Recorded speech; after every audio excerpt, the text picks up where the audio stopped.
Too many neighborhoods in our city are terrorized by violence in our communities. There's no trust with the police. People don't feel safe in their own neighborhoods. The community has come together in search of leadership and a call of action.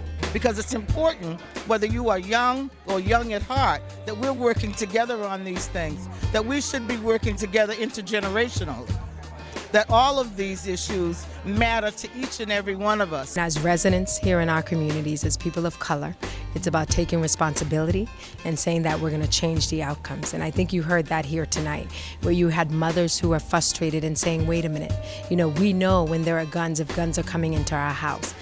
The problems are here, but so are the solutions. We have brilliant people who came out to this meeting tonight of all different ages and political philosophies. If we work hard together, we can solve the problem. I believe that you're either part of the solution or you're part of the problem. Members of the community spoke about the safety in our neighborhoods. Grieving mothers who lost their children to senseless gun violence pleaded for justice. Paris Cherry is a youth basketball coach in the Dorchester area. Can you tell us why it's important that you're here today? Well, about 2 weeks ago, I lost one of my basketball players to a murder, 16-year-old Jonathan DeSantos. I had been working with at-risk youth for the past 6 years, but this really came close to home. So I'm just kind of remotivated to really try to get to some lasting solutions for this problem of youth and more so black-on-black violence. The decision makers don't believe that we care or are smart enough to mobilize, to exercise the strength that we have in our community. Many people don't realize this, but the city of Boston is 53% people of color. To me, that means 53% of the $3 billion budget should be coming to our community instead of less than 5%. The people want to see a change.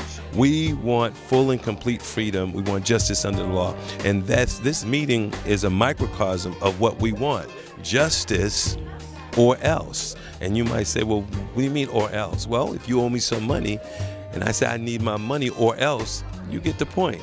Right here, we're talking about not having meetings anymore. We're talking about action. The community has to band together. There's a disconnect between the communities and the police department. 2 words. Simple. No justice, no peace. Help us help ourselves. The police department is based on white supremacy. And we have to understand that the reason why the police department came about in America, and you have so many Irish people, the descendants of Irish were slave catchers, and they were protecting the white people, the Caucasians. They weren't here to protect us. And that started the origin of the police department, and that's why you have the paddy wagon. And when you think of the paddy wagon, which is the patrol wagon, that's an Irish name for the paddy wagon. So you can't retrain the police department because there's no retraining of white supremacy. There's no retraining of a racist mind. You have to usher in a whole new mind. Many are left feeling that they have nowhere to turn for help. We have families in crisis, and we have young people who are in crisis and don't know where to turn. But there are opportunities here, there are resources here, and we need to do the work that we need to do to make sure we could give the wraparound services to the families in our communities, especially the young people. Our women are 75% of the head of households, so it's time for men to start doing things.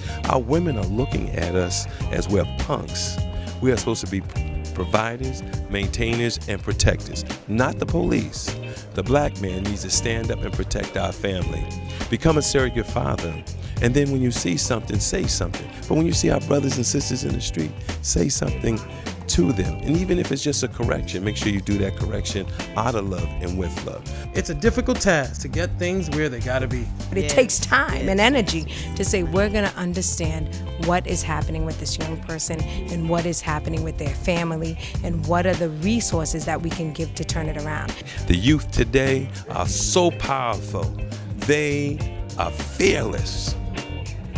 They just need to be guided in the right direction. Some of the folks that we were working with at Madison Park day before yesterday when we unveiled the Mandela plaque that will be sitting in Madison Park forever.